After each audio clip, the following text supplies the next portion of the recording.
പ്രവാചകന്റെ പേര് കേട്ടാൽ സ്വല്ലല്ലാഹു അലൈഹി വസല്ലം എന്ന് പറയാൻ നിന്റെ നാവ് പൊങ്ങൂലെങ്കിൽ എന്ത് സ്നേഹമാണ് നമുക്കുള്ളത്? ഇവിടെ നബിദിനത്തിന് ത്രികോണ പതാകയും വഹിച്ച് കുട്ടികളെ കൊണ്ട് ദഫ് കൊട്ടിച്ച് റോട്ടിൽ കൂടെ ചവിട്ടി നടക്കുമ്പോൾ ഇതാണ് ഹുബ്ബുർ റസൂൽ എന്ന് പറയുമ്പോൾ നിങ്ങളുടേത് ഹുബ്ബുർ റസൂലല്ല എന്ന് പറയാൻ നമുക്ക് ത്രാണി വേണമെങ്കിൽ, അതിനുള്ള അർഹത വേണമെങ്കിൽ നമ്മുടെ നാവിൽ റസൂലുള്ളാഹിന്റെ പേര് തത്തിക്കളിക്കണം. ആ പേര് കേട്ടാൽ സ്വല്ലല്ലാഹു അലൈഹി വസല്ലം എന്ന് പറയാൻ നമ്മുടെ നാവ് പൊങ്ങണം. മുഹമ്മദുർ റസൂലുള്ളാഹ് സ്വല്ലല്ലാഹു അലൈഹി വസല്ലം. നബി സല്ലല്ലാഹു അലൈഹി വസല്ലമയെ അത്രത്തോളം ആ സ്വഹാബത്ത് സ്നേഹിച്ചു. റസൂലുള്ളാഹിന്റെ പേര് കേൾക്കുമ്പോൾ സ്വലാത്ത് മാത്രമല്ല, എല്ലാ നിലക്കും പ്രവാചകൻ എന്തു പറഞ്ഞോ, കള്ള് കുടിക്കണ്ട എന്ന് പറഞ്ഞു, കള്ള് എന്നേക്കുമായി ഒഴിവാക്കാൻ അവർ തയ്യാറായി. മദീനയിൽ കള്ളിന്റെ പുഴ ഒഴുകി. ഔറത്ത് മറക്കണമെന്ന് പെണ്ണുങ്ങളോട് പറഞ്ഞപ്പോൾ ശേഷിക്കുന്ന തുണിക്കഷ്ണങ്ങൾ എടുത്തുകൊണ്ട് ഔറത്ത് മറക്കാൻ അവർ തയ്യാറായി. അതിനുശേഷം ഒരൊറ്റ മുടി പോലും സഹാബത്തിൻ്റെത് കണ്ടിട്ടില്ല. നമ്മളെ കുട്ടികളുണ്ടല്ലോ, മക്കനെ കെടും, 2 മുടി പുറത്ത് കിടും, ഞാൻ മൊട്ടയൊന്നും അല്ല.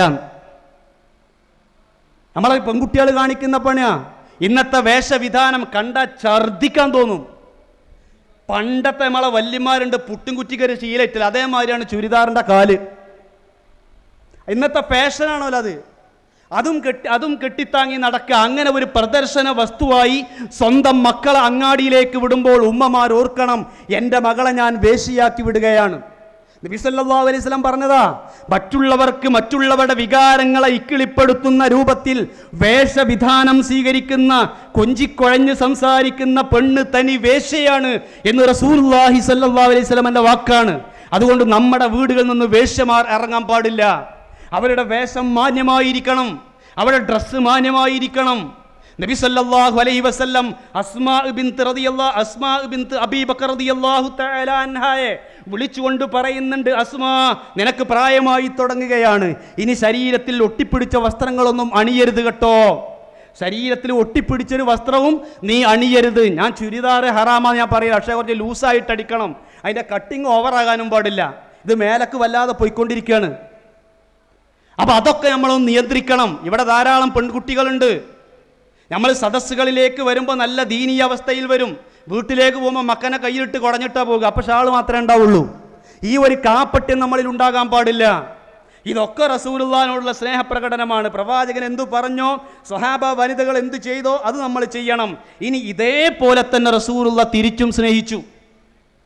പ്രവാചകനെ മാത്രം അങ്ങോട്ട് സ്നേഹിച്ചൊക്കെയല്ല സഹാബത്ത്, പ്രവാചകൻ അങ്ങോട്ടും അതേപോലെ സ്നേഹിച്ചു. മുഹമ്മദുർ റസൂലുള്ളാഹ് വല്ലദീന മഅഹു അശിദ്ദാഉ അലൽ കുഫാരി റുഹമാഉ ബൈനഹും. പ്രവാചകന്റെ സഹാബത്ത് റുഹമാഉ ബൈനഹും, റസൂലുള്ളയും സഹാബത്തും തമ്മിലുള്ള ബന്ധം വല്ലാത്തൊരു ആർദ്രത, ഒരു അലിവ്, ഒരു സ്നേഹവായ്പ്, ഇതൊക്കെ നിലനിന്ന ഒരു ബന്ധമായിരുന്നു. അസീസുൻ അലൈഹി മാ അനിത്തും, നിങ്ങൾക്ക് എന്തെങ്കിലും പ്രയാസമുണ്ടെങ്കിൽ അത് സഹിക്കാൻ റസൂലുള്ളാഹി കഴിയുമായിരുന്നില്ല. അത്രത്തോളം അനുചരന്മാരെ സ്നേഹിച്ച ഒരു നേതാവ് ലോക ചരിത്രത്തിൽ ഉണ്ടായിട്ടില്ല. നമ്മളിൽ പല നേതാക്കന്മാരും അനുയായികളെ വിടലാണല്ലോ, പോയി പോയി ഹോസ്പിറ്റലിൽ അഡ്മിറ്റ് ആക്കുക, ഞാനണ്ട് വരാറില്ല അല്ലേ, ക്യാമറാമാൻ എത്തുമ്പോൾ ഞാനണ്ട് വരാം, നിങ്ങൾ പോയി അഡ്മിറ്റ് ആയിക്കോളിന്ന് അറിയാം. റസൂലുള്ള അങ്ങനെയല്ല, റസൂലുള്ള മുന്നിൽ നിൽക്കും സല്ലല്ലാഹു അലൈഹി വസല്ലം. പ്രവാചകൻ മുന്നിലുണ്ടായിരിക്കും. സ്വഹാബത്തിന് അങ്ങേയറ്റം പ്രവാചകൻ സ്നേഹിച്ചു. എത്രത്തോളം മരിക്കുന്ന സമയത്ത് പോലും നബി സല്ലല്ലാഹു അലൈഹി വസല്ലമയുടെ നാവിൽ വന്നൊരു വാക്കുണ്ട്, അല്ലാഹ് ഫീ അസ്ഹാബി ലാ തത്തഖിദൂഹും മിൻ ബഅദി ഗർളാ. എൻ്റെ സ്വഹാബത്തിട്ടോ, എൻ്റെ സ്വഹാബത്ത് ഒരിക്കലും നിങ്ങൾ അവരെ അമ്പെയ്യുന്ന ഒരു നാട്ടക്കുറിയാക്കി തീർക്കല്ലേ. ശേഷകാലഘട്ടങ്ങളിൽ വരുന്ന ആളുകൾ എൻ്റെ സ്വഹാബത്തിനെ കുറിച്ച് മോശമായിട്ടൊന്നും പറയല്ലേ. അസ്ഹാബി കന്നുജൂം, അവർ താരതുല്യരാണ്, നക്ഷത്രതുല്യ ാണ്, നിങ്ങൾ അവരെ പിൻപറ്റണം, അവർ പറയുന്നത് കേൾക്കണം എന്ന് പറഞ്ഞുകൊണ്ടാണ് നബി സല്ലല്ലാഹു അലൈഹി വസല്ലം ഈ ലോകത്തോട് വിട പറഞ്ഞത്. ഖൈറുൽ ഖുറൂനി ഖർനി സുമ്മല്ലദീന യലൂനഹും, ഏറ്റവും ഉത്തമമായ നൂറ്റാണ്ട് ഞാനും എൻ്റെ സ്വഹാബത്തും ജീവിച്ച നൂറ്റാണ്ടാണെന്ന് പ്രവാചകൻ സല്ലല്ലാഹു അലൈഹി വസല്ലം പറഞ്ഞുപോയി. ഒരു ചേരിതിരിവ് പ്രവാചകൻ തൻ്റെ അനുയായികൾ ഉണ്ടാക്കിയിട്ടില്ല. പണക്കാരനായ അബ്ദുറഹ്മാൻ ഇബ്നു ഔഫ് ഒരു ഭാഗത്ത്, പണിക്കാരനായ അബൂ തൽഹ റളിയല്ലാഹു തആല അൻഹു മറുഭാഗത്ത് കറുകറുത്ത കരിക്കട്ടയേക്കാളും കറുത്ത മുന്തിരിക്കുല പോലെ ജടകുത്തിയ തടിച്ച ചുണ്ടുകളും വീർത്ത മൂക്കുകളുമുള്ള ബിലാൽ ഇബ്നു റബാഹ് റളിയല്ലാഹു തആല അൻഹു ഒരു ഭാഗത്ത്, സൗന്ദര്യം തുടിക്കുന്ന മിസ്അബ് ഇബ്നു ഉമൈർ റളിയല്ലാഹു തആല അൻഹു ഒരു ഭാഗത്ത്, ചുവന്ന് തുടുത്ത സൽമാനുൽ ഫാരിസി ഒരു ഭാഗത്ത്, വിരൂപരിൽ വിരൂപനായ സഅദ് സലമി റളിയല്ലാഹു തആല അൻഹു എല്ലാം പ്രവാചകന്റെ ചുറ്റിലുണ്ട്. എല്ലാവരെയും മണച്ചു കൂട്ടിപ്പിടിച്ചു. സഅദ് സലമി റളിയല്ലാഹു തആല അൻഹു ഒരിക്കൽ വന്നിട്ട് പറഞ്ഞു, നബിയെ, എന്നെ കാണുമ്പോൾ എല്ലാവരും ആട്ടി ഓടിക്കുകയാണ്, ഞാൻ വിരൂപനാണ്. സഅദേ, നിനക്ക് ഞാനുണ്ട്. ഒന്ന് ആങ്ങിപ്പിടിച്ചു പ്രവാചകൻ. എന്നിട്ട് പറഞ്ഞു, കണ്ടില്ലേ, ഈ അബൂബക്കർ നിന്റെ സുഹൃത്താണ്, ഉമർ നിന്റെ സുഹൃത്താണ്, ഉസ്മാൻ നിന്റെ സുഹൃത്താണ് റളിയല്ലാഹു അൻഹും അജ്മഈൻ, അവരെല്ലാവരും നിന്റെ സുഹൃത്തുക്കളാണ് എന്ന് സഅദ് സലമി റളിയല്ലാഹു തആല അൻഹുവിനോട് പറഞ്ഞ സഅദ് സലമി റളിയല്ലാഹു തആല അൻഹുവിന് അംർ ഇബ്നു വഹബ് റളിയല്ലാഹു തആല അൻഹുവിന്റെ മകളെ കല്യാണം കഴിച്ചു കൊടുത്ത പ്രവാചകൻ സല്ലല്ലാഹു അലൈഹി വസല്ലം എത്രമാത്രം സഹാബത്തിനെ ഇഷ്ടപ്പെട്ടു. ആ സഹാബത്തിനെ അത്രത്തോളം പ്രവാചകൻ സ്നേഹിച്ചു. ഇത്രത്തോളം പ്രവാചകനെ അനുയായികളെ സ്നേഹിച്ച ഒരു നേതാവിനെ ലോക ചരിത്രത്തിൽ നമുക്ക് കാണുവാൻ കഴിയില്ല. ശരി, ഇനി ഈ ചരിത്രങ്ങളൊക്കെ പഠിച്ചു കഴിഞ്ഞ നമുക്ക് എന്താണ് ഈ ഇസ്ലാമിൻ്റെ ഇസ്സത്ത് നിലനിർത്താൻ നമുക്ക് എന്താ ചെയ്യാനുള്ളത്? നബി സല്ലല്ലാഹു അലൈഹി വസല്ലമയുടെയും സഹാബത്തിൻ്റെയും ചരിത്രങ്ങളൊക്കെ പഠിച്ചു. ഇനി അത് വലിയൊരു ഏടാക്കിയിട്ട് നമ്മൾ പാടിക്കുത്തരക്കലാണോ, അതല്ല അവരുടെ ജീവിതം സ്വന്തം ജീവിതത്തിൽ പകർത്തലാണോ?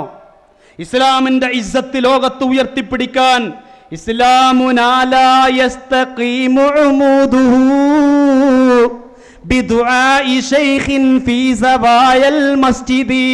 പള്ളിയുടെ മൂലയിലിരുന്ന് ദുആ ചെയ്തതുകൊണ്ട് ഇസ്ലാമിൻ്റെ തൂണുകൾ നേരെ നിൽക്കൂല. ഇസ്ലാമുനാലാ യസ്തഖീമു ഉമൂദുഹു ബിഖസായിദിൻ തുത്ലാ ബിമദ്ഹി മുഹമ്മദി. റസൂലുള്ളാഹിന്റെ സ്തുതികീർത്തനങ്ങൾ പാടിപ്പുകഴ്ത്തി എന്നതുകൊണ്ടും ഇസ്ലാമിന് ഇസ്സത്ത് കിട്ടൂല. മറിച്ച് എന്ത് ചെയ്യണം? ഇസ്ലാമുനാ നൂറുൻ യുളീഉ ത്വരീഖന. നമ്മുടെ ജീവിതത്തെ പ്രകാശിപ്പിക്കുന്ന പ്രവർത്തനങ്ങളായിട്ട് വരണം ദീൻ. റസൂലുള്ളാഹി തങ്ങളുടെ അധ്യാപനങ്ങൾ നമ്മുടെ ജീവിതത്തിൽ പ്രകാശമായി തീരണം. നബി സല്ലല്ലാഹു അലൈഹി വസല്ലമയുടെ അമലുകൾ എന്താണ്, പ്രവാചകന്റെ സ്വഭാവ മഹിമകൾ എന്താണെന്ന് പഠിക്കണം. അശ്ശമാഇലു ശരീഫ എന്നൊരു പുസ്തകമുണ്ട് ഇമാം സുയൂത്തി റഹ്മത്തുള്ളാഹിക്ക്. ആ പുസ്തകത്തിൽ പ്രവാചകന്റെ സ്വഭാവങ്ങൾ പറയുന്നുണ്ട്, നമ്മൾ പഠിക്കണം. എന്തൊക്കെയാണ് പ്രവാചകൻ സല്ലല്ലാഹു അലൈഹി വസല്ലമയുടെ സ്വഭാവങ്ങൾ, അത് ജീവിതത്തിൽ പകർത്തുക. അതാണ് ഹുബ്ബുർ റസൂൽ, അതാണ് പ്രവാചക സ്നേഹം. നബി സല്ലല്ലാഹു അലൈഹി വസല്ലം കളവ് പറഞ്ഞിട്ടില്ല, പ്രവാചകൻ കളവ് ചെയ്തിട്ടില്ല, പ്രവാചകൻ ആരെയും ചതിച്ചിട്ടില്ല, പ്രവാചകൻ കള്ളസത്യം ചെയ്തിട്ടില്ല, പ്രവാചകൻ ആരുടെ പേരിലും കള്ളക്കേസ് കൊടുത്തിട്ടില്ല. അതാണ് ഹുബ്ബുർ റസൂൽ. പ്രവാചകന്റെ സുന്നത്ത് അങ്ങനെയാണ് പിൻപറ്റല്. മൻ ഗശന ഫലൈസ മിന്ന. ആര് നമ്മളെ ചതിക്കുന്നുവോ അവൻ നമ്മിൽ പെട്ടവനല്ല. ബിസിനസ്സുകാരോട് പറഞ്ഞു, ഈത്തപ്പഴം നനഞ്ഞത് വിറ്റപ്പോൾ പ്രവാചകൻ ഇടപെട്ടു. മത്സ്യം വെള്ളത്തിൽ വെച്ച് വിൽക്കരുത് എന്ന് പ്രവാചകൻ പഠിപ്പിച്ചു.